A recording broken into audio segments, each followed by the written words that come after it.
आदाब नाज़रीन, हमारे मसाइल में आपका खैर मकदम है। मैं हूं तहसीन मुनव्वर।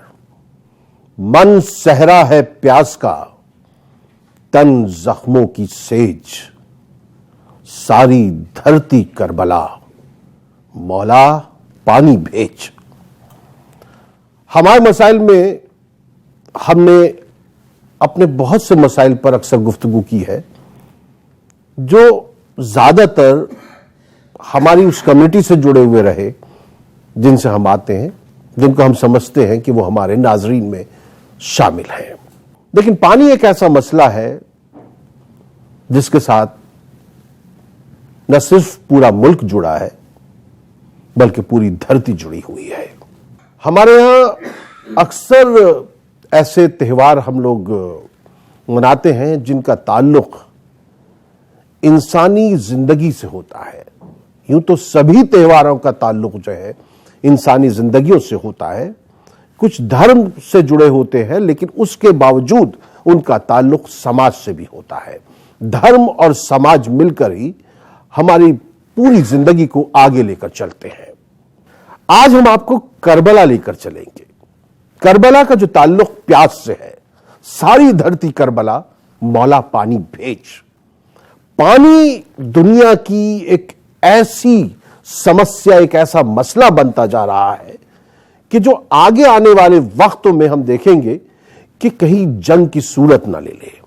अगर बरसात थोड़ी ताखीर से आती तो हम दिल्ली में भी सबको अलतश अलतश यानी हाय प्यास करता हुआ पाते।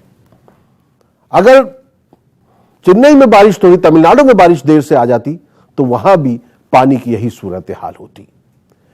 कई दरिया, नदी, नाले सूखते जा रहे हैं क्योंकि इंसान ने मजहब को ढंग से समझा नहीं है। मैं बहुत कुछ कह चुका हूं। हमारे दरमियान चार अहम शख्सियात मौजूद हैं, उन्हें बहुत कुछ कहना है, और हमारे दरमियान जो बच्चे मौजूद हैं उन्हें बहुत कुछ आज सुनना है। उन्हें सुनना है कि करबला क्या है, प्यास क्या है, और इस प्यास को हम किस तरह अपनी जिंदगी में एक तामीरी तौर पर लेकर आ सकते हैं और पानी बचा सकते हैं, साफ पानी का इंतजाम कर सकते हैं, साफ और पीने के पानी का इंतजाम कर सकते हैं। हम गंगा को किस तरह साफ कर सकते हैं, वो गंगा जो कि हमारी एक अहम वसीला है पानी का, हम उसको किस तरह से साफ कर सकते हैं, किस तरह अपनी नदियों को साफ कर सकते हैं। हम इस पर भी बात करेंगे। हम गौर करेंगे क्या करबला हमको पानी की बचत की तरफ लेकर जा सकती है, क्या करबला हमको दूसरों की प्यास का एहसास करा सकती है, क्या करबला की कुर्बानी हमारी जिंदगियों को हमारे लिए एक मशले राह बन सकती है कि नहीं। आइए मैं तारुफ करा दूं, हमारे दरमियान जो चार अहम शख्सियात मौजूद है, हमारे दरमियान मौजूद है आली जनाब मौलाना इरफान हैदर साहब। हम आपका खैर मकदम करते हैं। हमारे दरमियान दिल्ली यूनिवर्सिटी से मौजूद है डॉक्टर अमित सुमन साहब। हम उनका भी खैर मकदम करते हैं। समाज में तब्दीली के लिए हमेशा कोशा रहने वाले, समाज की बहबूदगी के लिए काम करने वाले और समाज को आगे बढ़ाने के लिए काम करने वाले डॉक्टर कलीमुल हफीज साहब भी हमारे दरमियान मौजूद है।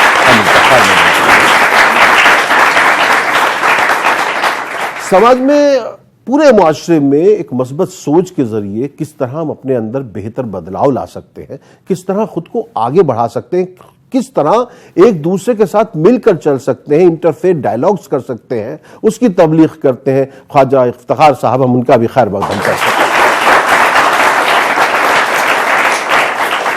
इरफान हैदर साहब, हमारे दरमियान ये जो बच्चे मौजूद हैं ये एक ऐसे इदारे से हैं जहां वो मीडिया की तालीम हासिल कर रहे हैं। यहां आने से पहले मैंने इनसे दरियाफ्त किया कि आप करबला को कितना जानते हैं, आप प्यास को कितना जानते हैं। तो हम देखिए, इन बच्चों की जितनी उम्र हो गई होगी इतने इन्होंने जुलूस करबला के, मुहर्रम की छुट्टियां तो जरूर मनाई होंगी स्कूलों में, तालीम में। तो मुझे महसूस ये हुआ कि इनको करबला के बारे में, प्यास के बारे में, हजरत इमाम हुसैन की कुर्बानी के बारे में कुछ नहीं पता। मैं चाहूंगा मुख्तसर आप इनको एक करबला का जायजा दे दीजिए, हजरत इमाम हुसैन की कुर्बानी का और प्यास का जायजा दे दीजिए ताकि इनको भी पता चले आज हम क्या बात कर रहे हैं।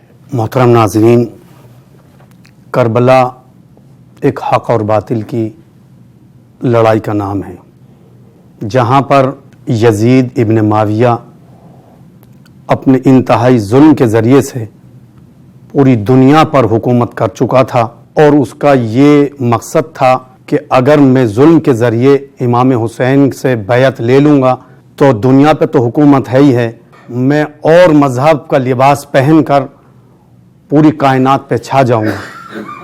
इमाम हुसैन अलैहिस्सलाम ने जुल्म के ख़िलाफ़ आवाज़ उठाकर, जुल्म ही नहीं बल्कि हर बुराई के ख़िलाफ़ आवाज़ उठाकर छोटे छोटे बच्चों को करबला की सरजमीन पर ले जाकर करबला को अपने हाथ से खूबसूरत अंदाज से इस तरीके से उस गुलदस्ते को सींचा कि जहाँ पर आपके साथ में एक छोटा सा अली असगर 6 महीने की उम्र थी, उसके लिए आपने इस फौज अश्किया से पानी तलब किया।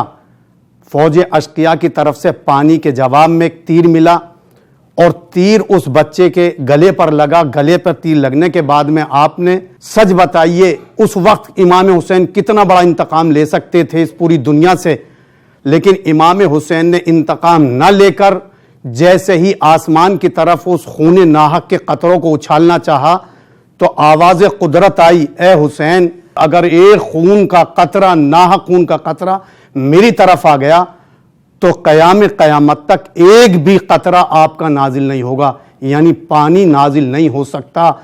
इंसान की जिंदगी के लिए पानी अहम है, क्योंकि खुद कुरान मजीद का इरशाद है कि व अंज़लना मिनल मौसिरात मअन सज्जजा, हमने तुम्हारे लिए यानी इंसानों के लिए मूसलाधार बारिश को नाजिल किया इन बादलों के जरिए।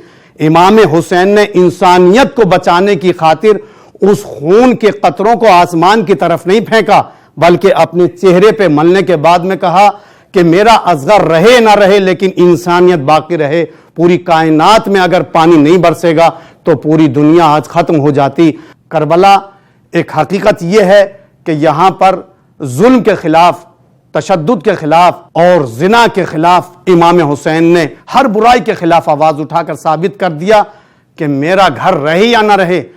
इस्लाम में जब जब भी अजीज़ान मोहतरम आप कोई भी तारीख उठाकर देख लेंगे कि कोई सी तारीख नहीं बता सकती कि किसी की जान ले सकते हैं। नहीं, इस्लाम ये कहता है कि आप अपनी जान की कुर्बानी लगा दीजिए ताकि दूसरे के इंसान की जान बच जाए।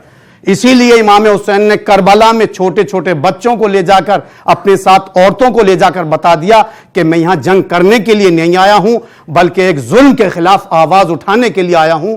और यही वजह है कि आज पूरी कायनात में जो सबीलें लगती हैं, जो पानी पिलाया जाता है, उसमें हमारे साथ हिंदू भाई, मुसलमान भाई सब मिलजुल कर जो सबीलें लगाते हैं वो इसलिए बताते हैं कि इमाम हुसैन की कुर्बानी एक मजहब के लिए नहीं थी बल्कि पूरी इंसानियत के बचाने के लिए थी। आज इसीलिए हिंदू हो, मुसलमान हो, सिख हो, ईसाई हो, जहां जहां इंसानियत है वहां वहां हुसैनियत है। और इसीलिए किसी शायर ने कहा था कि इस्लाम को अगर जिंदगी बख्शी है तो इमाम हुसैन ने बख्शी है। अगर इंसान को, अगर पूरी तारीख का आप जायजा ले लीजिए कि आज जहां जहां इंसानियत है वहां वहां हुसैनियत है और जहां जहां हुसैनियत है वहां वहां इंसानियत है। इंसान को बेदार तो हो लेने दो, हर कौम पुकारेगी हमारे हैं हुसैन। वाह, सुभान अल्लाह।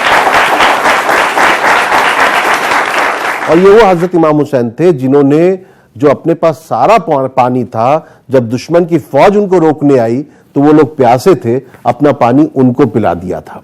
डॉक्टर अमित सुमन, जब हम पानी की बात करते हैं, आजकल जिंदगी में हम देखते हैं कि पानी बचाओ की बहुत बातें हो रही हैं, लेकिन उसके साथ साथ प्लास्टिक बोतल का जो इस्तेमाल भी बहुत बढ़ता जा रहा है। तो ये क्या आपस में कंट्राडिक्शंस नहीं है, तजाद नहीं है? सबसे पहले तो पानी को हमें ऐतिहासिक पृष्ठभूमि, क्योंकि मैं हिस्ट्री का टीचर भी हूँ, स्टूडेंट भी हूँ, उस मुतालिक से मैं बताना चाहूँगा कि इतिहास में अगर आप हिंदुस्तानी जो तरबियत रही है वहाँ से अगर हम बात करें, मतलब आदिकाल से बेसिकली, तो हम देखते हैं कि हमारी जो इंसानियत की तरबियत होती है हमारे घर में, वहाँ भी सबसे पहले हमें ये सिखाया जाता है कि कोई भी भूखा प्यासा हमारे घर आए या कोई भी मेहमान आए तो सबसे पहले पानी उनको पूछते हैं। और ये पानी की जो परंपरा है वो बहुत पुरानी है और ये किसी एक खास मजहब की परंपरा नहीं है। ये बेसिकली साझी संस्कृति, जिसको हम लोग कंपोजिट कल्चर कहते हैं, उसका एक प्रतीक है। अभी कुछ दिन पहले ही अखबार में एक खबर आई थी, आप लोगों ने शायद पढ़ा होगा, कि नीति आयोग की एक रिपोर्ट है जो कहती है कि इस साल अगर बारिश अपने मुनासिब तरीके से नहीं हुई होती तो ऑलमोस्ट इंडिया के जो 21 बड़े शहर हैं इंक्लूडिंग दिल्ली और बेंगलोर, वहाँ वाटर क्राइसिस आने वाला था। स्पेशली इस बार प्रधानमंत्री ने एक अलग से मंत्रालय बनाया, जल शक्ति मंत्रालय, जिसका काम ही है कि वाटर कंजर्वेशन और वाटर प्यूरिफिकेशन, किस तरीके से जो इशू ऑफ वाटर है उसको हम कैसे रेज कर सकते हैं। जनरली हमारे यहाँ जो वाटर के रिसोर्सेज है वो दो हैं, आइदर धरातल से पानी आता है या बरसात के पानी को हम संचय करते हैं डिफरेंट नदियों में, तालाबों के जरिए। आपको ये जान के हैरानी हुई, खास करके यंग बच्चों को, कि जो जितनी पानी हमें चाहिए हिंदुस्तान में, एटलीस्ट हम फॉर्चुनेट हैं, हमारी किस्मत बड़ी अच्छी है कि ऑलमोस्ट उससे 40% ज़्यादा बरसात का पानी हमें मिलता है। जितनी हमारी ज़रूरत है, जितनी खपत है, उससे 40% ज़्यादा हमें पानी मिलता है। फिर भी हिंदुस्तान के कई शहर, अभी ताज़ा उदाहरण चेन्नई का था कि अगर बारिश नहीं हुई होती तो चेन्नई में बहुत बड़ी त्रासदी आ सकती थी, और वो सिर्फ इसलिए आ रही है कि हम लोग अवेयर नहीं हैं। मैं थोड़ा आपको इतिहास में ले जाना चाहूँगा। आप सब दिल्ली से ताल्लुक़ रखते हैं, और दिल्ली में अगर आप देखें तो आज भी अग्रसेन की बावली, खारी बावली, ये सब जगह जो काफ़ी फेमस हैं, वो क्यों फेमस हैं? मैं बात कर रहा हूँ वो सल्तनत पीरियड की, मैं बात कर रहा हूँ मुगल काल की। उस जमाने, इवन उसके पहले भी हमारे यहाँ पानी को बचाने की बहुत बड़ी एक परंपरा थी। आज के डेट में जो सबसे बड़ी प्रॉब्लम है दिल्ली शहर की, अगर हम बात करें तो जो यमुना नदी किसी ज़माने में मुगल सल्तनत के दौर में या उसके पहले हम जाएं तो वो दिल्ली एक तरह से यमुना के बारे में कहा जाता था कि वो दिल्ली का गहना है, और गहना खूबसूरत हो तो आपकी इंसानी जो फीचर्स हैं आपके, वो भी और ज़्यादा खूबसूरत लगते हैं।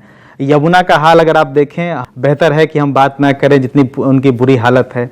वाटर कंजर्वेशन को लेके मैं सिर्फ इतना बताना चाहूँगा कि वाटर कंजर्वेशन इसलिए भी ज़रूरी, हम कई बार अपने घर में ही चाहे वो कहें अनअवेयरनेस की वजह से या और वजहों से हम पानी पे ध्यान नहीं देते हैं। मौलाना साहब ने एक बड़ी अच्छी बात कही कि प्राकृतिक रूप से जो हमें संदेश मिला उसको इमाम हुसैन ने फॉलो करते हुए और पूरी दुनिया के पानी को बचाया। अभी ताज़ा अखबारों में रिपोर्ट आई थी, आप लोगों ने पढ़ा होगा कि अगला जो विश्व युद्ध है वो बेसिकली वाटर क्राइसिस पे ही होने वाला है। पानी पे किसका कितना हुकूमत होगा, अगली लड़ाई हम आगे भी बात करेंगे कि पानी को कैसे कंजर्व करें। मेरा ख्याल है मैं यहाँ एक ब्रेक ले लेता हूँ। आपको सोचना है कि पानी किस तरह बचाया जाए, क्योंकि पानी अगर नहीं बचेगा तो फिर आपकी जिंदगानी नहीं बच सकती है। हम कहते हैं कि हयात लेके चलो, कायनात लेके चलो, चलो तो सारे जमाने को साथ लेके चलो। अगर सारे जमाने को साथ लेके चलना है। हमारे मसाइल में आपका एक बार फिर खैर मकदम है, और हम आज बात कर रहे हैं पानी के हवाले से। शिकवा कोई दरिया की रवानी से नहीं है, रिश्ता भी मेरी प्यास का पानी से नहीं है, लेकिन जो पानी का रिश्ता है हमसे वो बहुत मजबूत है, उस पर बात करनी है। ख्वाजा साहब, जो अभी हमने बातचीत की वक्फे से कबल, ये जो हम करबला के हवाले से पानी के बचाव की बात कर रहे हैं वो कितनी अहम है? छोटी छोटी 2-3 चीजें इन बच्चों को बताना चाहता हूं ताकि ये समझ लें। बेशक। करबला ये आप सुनते चले आ रहे हैं एक जमाने से। मैं इसको तोड़ूंगा, इस शब्द को जो है कर्ब कहते हैं तकलीफ को, और बला एक ऐसा लफ्ज और शब्द है जिसको हम सब यूज करते हैं। बला की गर्मी है, इस्तेमाल करते हैं नहीं करते। यानी करबला का वो मैदान है कि जहां पर तकलीफ जो है उसकी अगर कोई इंतहा या उसकी कोई था हो सकती है तो उसको भी पार कर लिया गया, इसलिए वो मैदान ने करबला है। ठीक है। दूसरी बात जो मौलाना साहब ने कही, एक लफ्ज आया बीच में, बैत, अनुयायी बन जाना। हजरत इमाम हुसैन के अनुयायी, उनके फॉलोवर्स, उनके मानने वाले। सामने कौन है? सामने एक ऐसा रूलर है जो अपने जुल्म से, अपने अत्याचार से, अपनी नाइंसाफी से और अपने शासन की बजाय अपनी शासनहीनता से जो है वो तमाम दुनिया पर एक जुल्म का निज़ाम नाफिज करना चाहता है, जिसके खिलाफ हम अगर हिंदी में कहें तो धर्म युद्ध होता है, और अगर हम इस्लाम में कहें तो जिहाद होता है।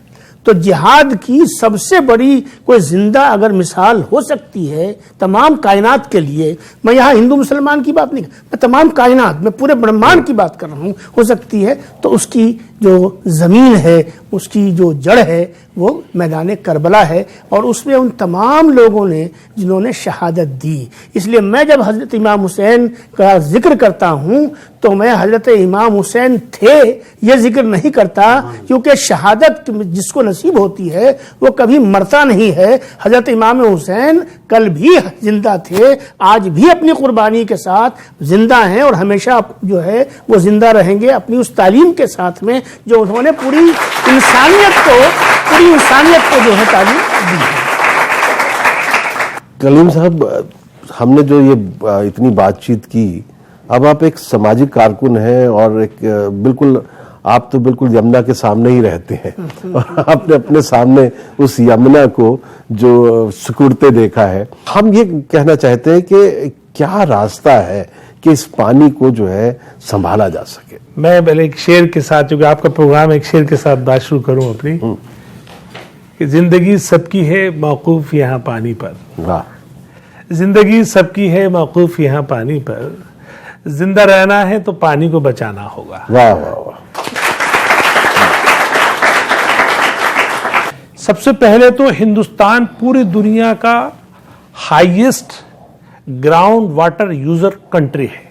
इवन चाइना और अमेरिका से भी ज्यादा हम ग्राउंड वाटर यूज करते हैं। सन 60 तक हम जब तक हमारे पास ग्रीन रेवोल्यूशन नहीं आया था, हरित क्रांति नहीं आई थी, तब तक हम सिंचाई के लिए कोई 30 से 35% पानी ग्राउंड वाटर यूज करते थे। बाकी नेचुरल वाटर आता था, उससे हम अपना खेती करते थे।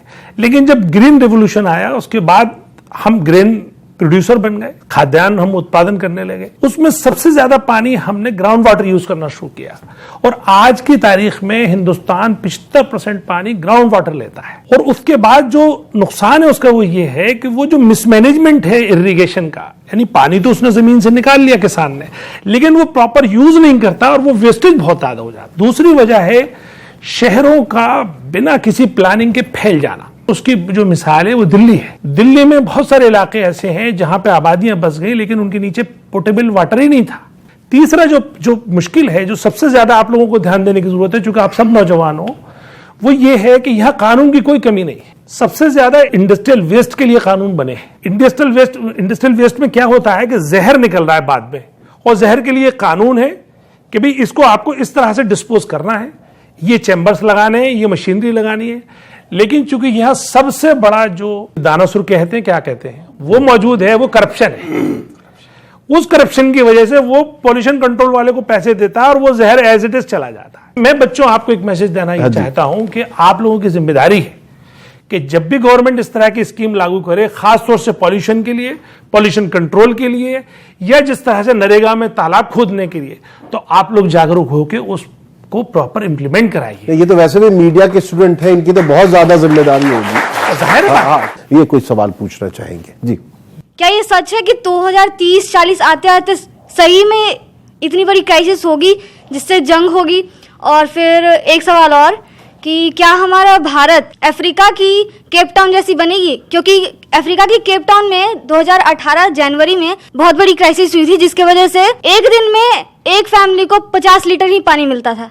तो क्या वैसी सिचुएशन भी हमारे इस वर्ल्ड में आने वाली है? मुंबई में बहुत सी जगह हैं जहाँ पानी वक्त पर ही आता है, बहुत उसके साथ मिलता है। बहुत सी ऐसी जगह हमारे यहाँ जहाँ गर्मियों में पानी मिलता भी नहीं है। जी आप बताएंगे कुछ? सबसे जो इम्पोर्टेंट बात है जो आपको जाननी चाहिए, जल शक्ति मंत्रालय की एक रिपोर्ट है जो ये कहती है कि वाटर लेवल बहुत नीचे जा रहा है और ऑन एन एवरेज एक इंसान को डेली यूज में 25 लीटर मिनिमम पानी की ज़रूरत होती है। आप सब कहीं ना कहीं अपने गांव से ताल्लुक़ रखते होंगे। मैं इस बार बहुत सालों बाद अपने गांव गया था और जो सबसे बड़ी चेंज मुझे दिखी अपने गांव में वो ये थी कि लोग अब कुएं और जो चापाकल होता था उसका पानी ना पी के खरीद के वो 25 लीटर वाली बोतल की पानी अब गांव में भी लोग पीने लगे हैं। तो आप इससे, और मैं गंगा बेसिन से हूँ, मेरा घर बिल्कुल गंगा के किनारे है, और आप इससे अंदाजा लगा सकते हैं कि गांव में लोग जब 15 रुपए 20 रुपए की वो बोतल 25 लीटर की पी रहे हैं, तो 2050 आते आते केप टाउन वाली हालत बहुत दूर नहीं है अगर हम सही वक्त पे पानी की अहमियत को नहीं समझते। कि हमें पता है कि फैक्ट्रीज में से इतना पोल्यूशन आ रहा है हमारे वाटर बॉडीज में, सब गवर्नमेंट भी सब कुछ जानती है, उसके बाद भी करप्शन हो रहा है, फिर भी जा रही है सारी गंदगी हमारी नदियों में, वाटर बॉडीज में। तो सब कुछ जानने के बाद भी क्यों कुछ नहीं किया जा रहा है? क्योंकि आप इस पर वोट नहीं देते।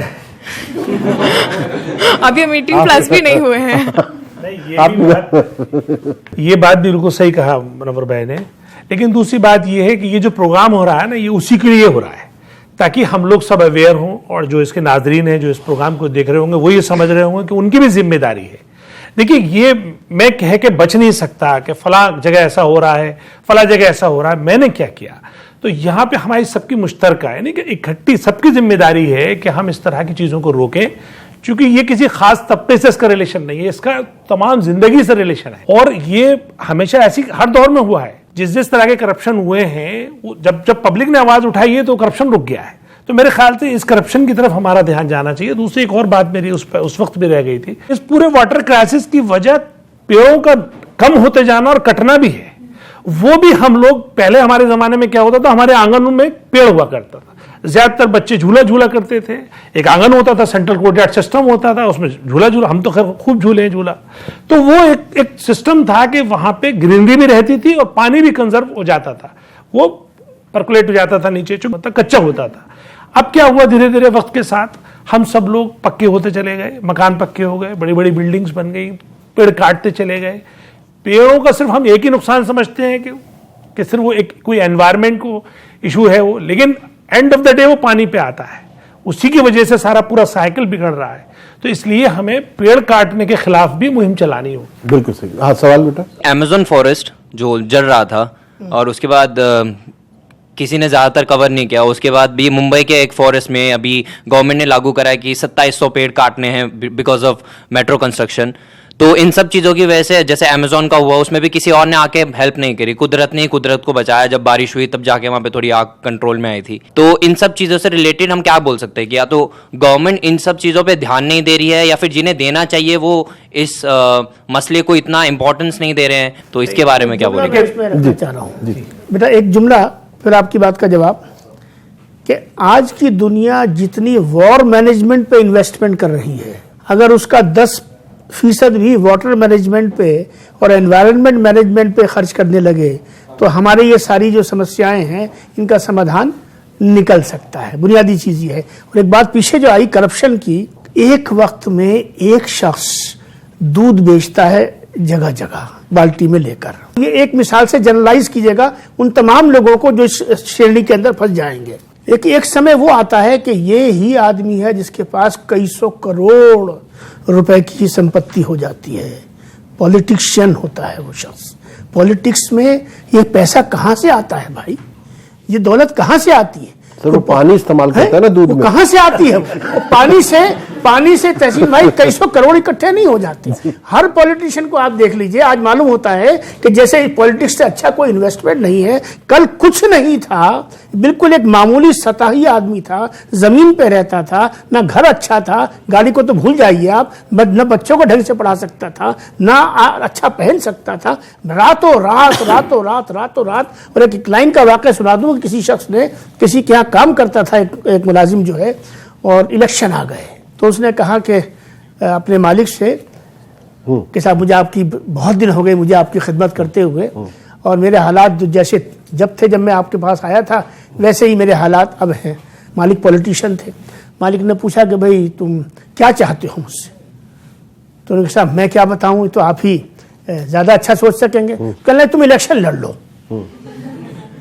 अब वो क्योंकि साधारण आदमी था, बहुत संजीदा बात कर रहा हूं मैं, साधारण व्यक्ति था, वो राजनीति के इन गुणों को नहीं समझता था। उसने कहा साहब मैं अगर इलेक्शन जीत भी गया तो 5 साल के बाद क्या होगा? तो उसे जवाब क्या मिला? ये वो तर्क है जो मेरी बात के साथ जुड़ता है।